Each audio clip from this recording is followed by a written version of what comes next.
매주 수요일 경인 지역 소식을 알차게 정리해 드립니다. 윤종화 기자와 함께합니다. 윤 기자의 윤기나는 브리핑. 네, 오늘도 OBS 윤종화 기자 함께하겠습니다. 어서 오세요. 네, 안녕하세요. 네, 안녕하세요. 네. 3부에 머리를 꽉꽉 채웠는데 이제 4부에서도 또 꽉꽉 네. 채울 시간입니다. 예, 재밌는 그러니까. 총선 소식으로 좀 채워봤습니다. 가장 핫 이슈죠, 요즘.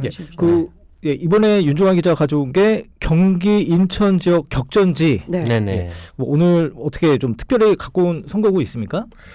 그렇죠. 사실 이제 좀 박빙 선거구를 좀 짚어보는 건데 이제 좀 보면은 경기도와 인천 역대 총선 보면은 그 1000표 이내 박빙 승부가 결정되는 접전지들 굉장히 많이 있는데요. 네. 이번 총선에서도 관심 선거구들이 좀 있습니다. 예. 먼저 인천 계양을 한번 짚어보도록 하겠습니다. 예. 네, 더불어민주당에서는 이재명 대표 지역구 그리고 네. 국민의힘 쪽에서는 원희룡 전 국토부 장관이 이제 뭐 많이들 보셨을 겁니다. 뭐 명령대전이라는 말 이미 많이 나와 네. 있잖아요. 그렇습니다. 여야 유력한 대권 잠룡 간 경쟁이기 때문에 관심이 쏠릴 수밖에 없는데요. 우선 인천 계양을 지역은 민주당의 텃밭으로 분류되는 곳이라 이렇게 말할 수 있습니다. 아, 그렇죠.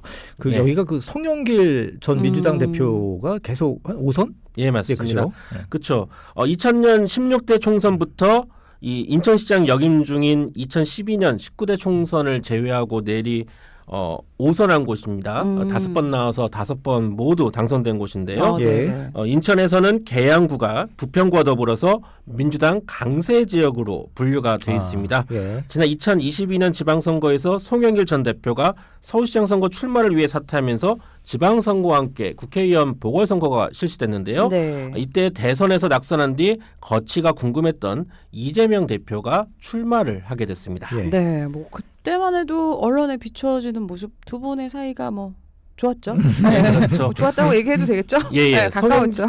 송영길 전 대표가 사실 이제 지난 대선 전국에서 민주당 대표직을 수행하면서 사실 경선에서 이재명 후보와 이낙연 후보 간의 갈등이 정말 첨예했는데 예. 나름 경선 관리를 매끄럽게 했다는 평을 받았습니다. 네. 자칫하면 이 친명계와 비명계 간에 그 당시에 갈라서자는 말이 나올 수도 있었던 상황이었습니다.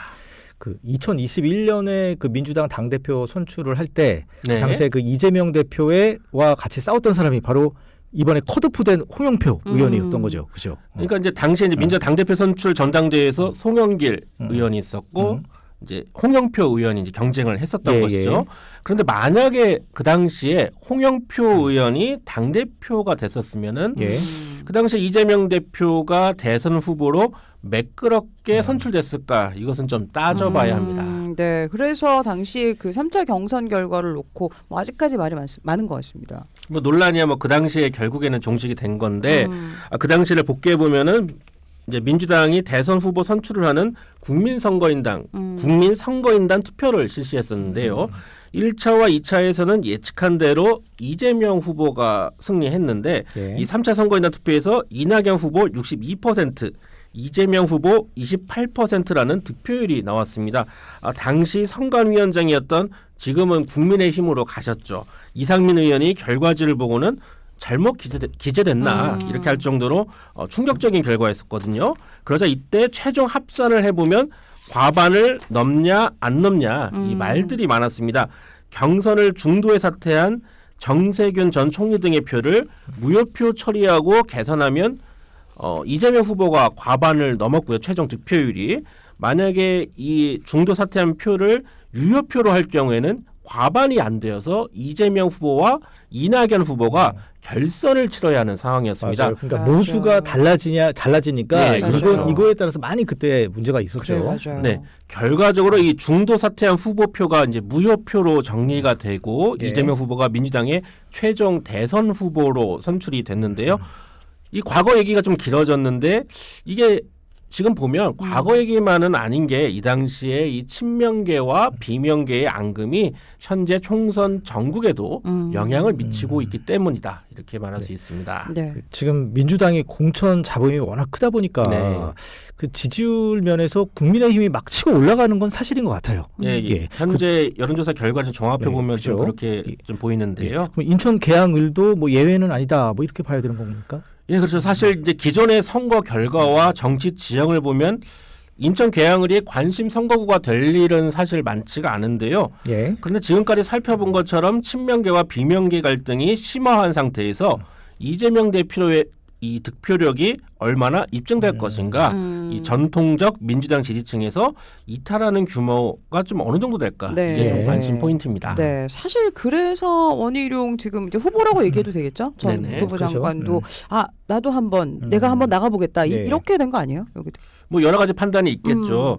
이 원희룡 전 장관 그래서인지 당에 인천 계양을에 출마하겠다고 이 후보 추천 신청서를 내는 날부터 독한 말들을 좀 했는데요. 네. 지난달 31일이죠. 여의도 국민의힘 중앙당사에 총선 공직 후보자 추천 신청서를 제출하고 기자들을 만나서 이재명 대표를 향해서 이런 말들을 했습니다. 국회를 자신만의 살 길, 범죄 혐의를 가리기 위한 수단으로 전락시키는 비정상적 정치를 해결하기 위해 나섰다. 이재명 대표의 정치는 권력을 잡기 위한 도구일 뿐. 지금도 대통령이라는 권력을 잡기 위해 당대표와 국회를 도구로 삼고 있다. 아주 발언 인용입니다, 강도가 인용. 네. 발언 네. 강도가 아주 셉니다. 네네. 이것도 당시 원희룡 그 전 장관의 말을 제가 인용한 건데요. 인용한 겁니다. 사실 이제 앞서 인천 계양을이 민주당 텃밭이라고 했잖아요. 예. 그리고 현역 국회의원은 이재명 대표고요. 네. 원희룡 전 장관은 이제 도전자 입장입니다. 또 험지에 출마한 것이기 때문에 네. 일단은 싸움을 걸어야죠. 이 험지에서는 밋밋하게 있다가는 밋밋하게 지고 퇴장하는 게 또 정치적인 또 문법입니다. 네, 예. 네. 그래서 뭐 사실 뭐 주말에도 그렇고 최근에 뭐 한동훈 비대위원장도 갔었고 이뇨한 전 위원장도 갔었고 예, 맞아요. 이찬수 예. 선수도 같이 돌고 있고 네. 진짜 둘이 비슷하게 생기신 것 같아요. 예. 이렇게 그런 사진들이 있긴 있더라고요. 많은 분들이 지금 가는데 사실 유권자분들은 어떻게 보고 계실까요? 좀 불만의 목소리도 있을 것 같긴 합니다. 너무 혼탁하다 보니까. 사실 선거 혼탁해지면 결국 피해자는 이제 유권자에게 가기 때문에 좀 유권자들로서는 이제 서로 말싸움이 심해지면 좀 유권자 입장에선 좀 짜증이 날 수도 있는데요. 사실 이재명 대표라고 원희룡 전 장관에 대해서 공격할 게 없는 게 아니거든요. 이 서울 양평 고속도로 노선 변경 관련해서 민주당에서 숱한 의혹을 제기한 게 있습니다. 아, 네. 또 원희룡 전 장관이 백지화 선언을 하면서 현장에서 혼란이 있었던 것도 사실이고요. 예. 이재명 대표 입장에서는 원희룡 당시 국토부 장관이야말로 현 정권 비위 맞추려고 정책을 하루아침에 뒤집지 않았느냐 이런 식으로 역공을 펼칠 수도 있습니다. 이렇다 보니까 계양을 주민들이 벌써부터 걱정을 많이 하시는데요. 사실 이 계양 지역도 인천에서 상대적으로 낙후된 지역입니다. 예. 그렇다 보니 지역 개발에 대한 염원이 굉장히 높은 곳인데요. 네. 이런 곳의 정서보다는 중앙 정치의 혐오와 증오만이 난무하지 않을까. 이거 유권자분들 걱정이 좀 많다고 하십니다. 네. 진짜 어떻게 보면 아주 그 대권 후보급 분 두 분이 여기서 명룡대전 말 그대로 많은 관심이 쏠리는 지역입니다. 뭐 이재명 민주당 대표나 뭐 원희룡 후보 뭐 좋게 얘기하면 전사 뭐 좀 안 좋게 얘기하면 좀 쌈딱 뭐 이런 이미지도 솔직히 있잖아요. 네네. 예. 아무래도 좀 어느 때보다 좀 선거가 좀 치열해질 것 같습니다. 이 지역에서. 네, 우선 이제 민주당 이재명 대표 입장에서는 전체 선거를 책임져야 하고 그렇죠. 또 이 윤관석, 이성만 의원 등 인천 출신 의원들이 돈봉투 수수 의혹으로 예. 탈당한 후 이제 생긴 공백도 메꿔야 하는데요. 그러니까 이제 전체 선거 포스트이면서 또 인천 선거에 포스트로 또 나서야 하는데요. 그런 차원에서 지난 26일 인천 남동구에 있는 인천시 당사에서 현장 최고위원회를 개최하게 됐습니다. 예. 또 전세 사기 피해자 일주기 추모제 현장도 찾았는데요.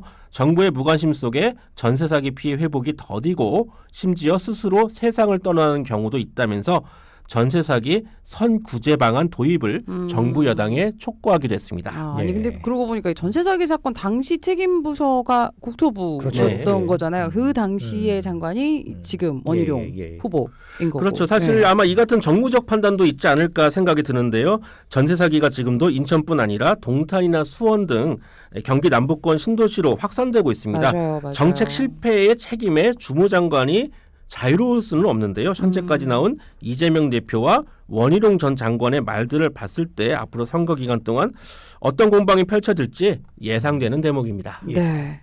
전세왕 진짜 이거 피해 너무 많습니다. 네. 네, 요 대책도 나왔으면 좋겠고요. 다음은 이제 인천 다음으로 이 개항을 다음으로 또 주목을 받는 선거구 경기도에 어떤 지역구가 있을까요? 그래서 사실 경기도 역시 접전 지역도 관심 선거구 많아서요. 사실은 이 접전 지역만 다루다가 총선일까지 방송 다 마칠 수 있을까 좀 걱정이 되는 것도 사실입니다. 네, 네.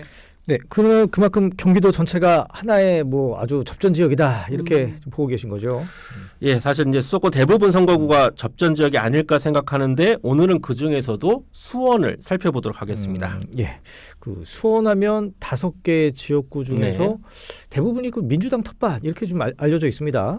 그러니까 사실 제가 지난번에도 말씀드렸다시피 제 고향이 수원인데요. 네. 현재 수원이 민주당 텃밭으로 분류되는 게 사실 좀 낯설기도 합니다. 왜냐하면 이전에는 수원이 보수 성향이 강한 곳으로 분류가 됐었거든요. 네, 네. 이것이 바뀐 게 2010년 지방선거에서 수원시장 선거에서 민주당이 승리하면서 예.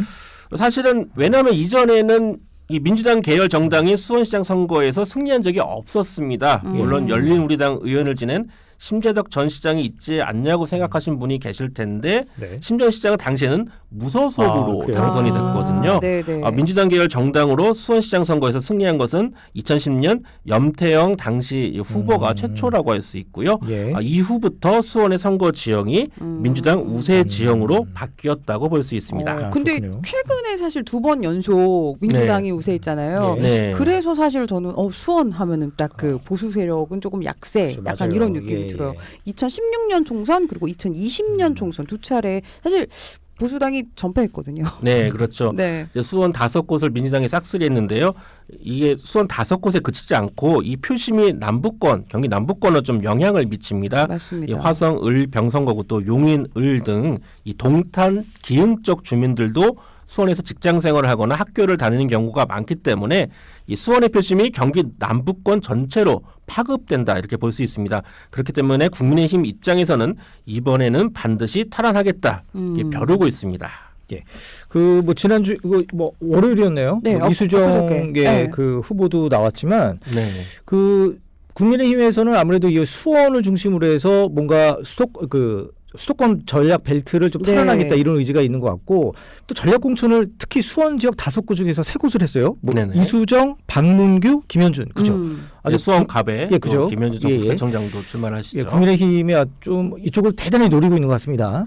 그렇죠. 이제 이수정 교수가 이제 수원정, 박문규 전 장관이 이제 수원병에 출마를 하고요. 예. 이곳의 현역 의원은 수원정은 민주당 박광원 의원, 수원병은 김영진 의원이 있는데요. 현재 박광원 의원은 친명계로 분류되는 김준혁 한신대 교수와 현재 경선이 예정되어 있습니다. 네. 네. 그렇기 때문에 이수정 국민의힘 수원정 후보 입장에서는 아직 도전자가 확정된 건 아니고요. 이 박문규 전 장관은 이 수원병 8달에서 재선의 민주당 김영진 의원과 열전을 치르게 됩니다. 네, 저희 프로에서 아마 다음 주쯤 수원에 나오시는 확정된 후보분 중에 또 한 분이 또 출연 예정 중이긴 한데요. 수원 선거구 관전 포인트는 뭘까요?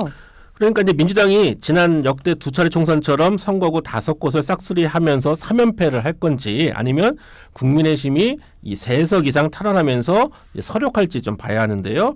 아까 민주당 염태영 예비 후보 수원무에 출마하는데요. 이 3선 수원시장 출신으로 앞서 언론과 가진 인터뷰에서 수원 5석 석권의 선봉장이 되겠다 이런 말을 하기도 했습니다. 그 원래 수원무는 그 김진표 네. 그죠? 그 국회의장 선거구인데 이번에 불출마를 선언했지 않습니까? 그래서 이제 비어진 거죠. 그렇죠. 이제 5곳 수원 5곳 좀 보면은 이 수원무와 이 수원을 경우에는 상대적으로 민주당이 좀 강세인 지역으로 또 분류가 되고 있습니다. 네, 이게 5개다 보니까 조금 헷갈리실 수도 있습니다. 갑, 을, 병정, 무. 네. 조금 정리를 저희가 동별로 한번 해볼까요? 그러니까 이제 수원무의 경우에는 영통동 일부와 망포동, 권선동 일부 지역이고요. 수원 을은 성균관대가 있는 율전동 여기는 장안구고요. 여기다 권선구 대부분 지역을 선거구로 두고 있습니다. 이 수원 무와 을은 상대적으로 젊은 층이 많이 거주하고 있어서 민주당 강세 지역으로 분류되고 있고요. 현재 스윙 스테이트로 좀 꼽히는 지역 또 국민의힘의 입장에서 탈환을 좀 강하게 노리는 지역은 광교 신도시가 있는 수원정 네. 또 전통적인 보수 성향 분들이 또 유권자들이 있는 수원 이제 병 네. 팔달 지역이 있고요. 수원 갑은 장안은 사실 이제 중도가 좀 강한 지역으로 또 분류가 되고 있습니다. 네. 각 정당마다 이거를 자기네들 유리하게 좀 해석을 하긴 하는데 네. 이 광교 신도시 같이 이게 신도시가 영입이 되면 아무래도 네. 부촌이니까 이 보수 정당이 유리할 것이다 이렇게 또 얘기하는 곳이 있고 또 다른 쪽에서는 아무래도 좀 젊은 층들이 유입이 그쵸, 되니까 신도시니까. 좀 이게 젊은 층의 수구력이 있는 민주당이 유리할 것이다 이렇게 좀 보고 있거든요. 좀 어떻게 보십니까? 광교 신도시가 있는 이곳은요. 그러니까 이제 광교 신도시가 사실은 지난 총선에서는 민주당이 큰 차로 앞섰는데 지난 대선에서는 윤석열 후보가 이재명 후보를 눌렀습니다. 예. 수원 정선거구로만 보면은 2,000여 표 이상 차이로 윤석열 후보가 앞섰거든요. 네, 네. 이런 결과를 국민의힘에서는 이번 총선도 해볼 만한 지역으로 꼽고 있고요. 수원병 팔달구가 중심인 선거구인데요. 이곳은 또 남경필 전 지사가 5선을 했고 예. 그 전에 부친인 남평우 전 의원이 재선을 한 곳입니다. 네, 네. 사실은 경기도 보수의 본지는 곳인데 이곳을 민주당 김영진 의원이 2016년, 2020년 총선에서 연거푸 승리했습니다. 요인은 보면 주변에 고등동, 화서동 등이 개발되면서 젊은 인구가 유입되고 유권자 지형이 변화된 원인이 좀 크다고 볼 수 있는데요. 네. 수원 선거구에서 앞서 말한 이 수원병, 팔달 지역과 광교 신도시 이 두 곳의 승부를 특히 지켜봐야겠습니다. 네. 우리 OBS 라디오 본부가 있는 곳이 여기 수원병이죠? 예, 수원 예, 팔달 그렇죠. 지역이죠. 예, 예. 네, 네. 그 조금 전에 최진만 기자 얘기한 것처럼 각 그 정당에서도 그 타겟층이 다를 것 같아요. 그렇게 이제 공천 네, 맞아요. 그 예. 공약을 세울 것 같습니다. 네, 오늘은 경기도 접전 저희가 그 접전지를 봤고요. 오늘도 OBS 윤종화 기자 함께했습니다. 다음 주에 또 함께할게요. 감사합니다. 네, 고맙습니다. 감사합니다. 네, 노래 한 곡 보내드립니다. 원모 찬스 날 생각해.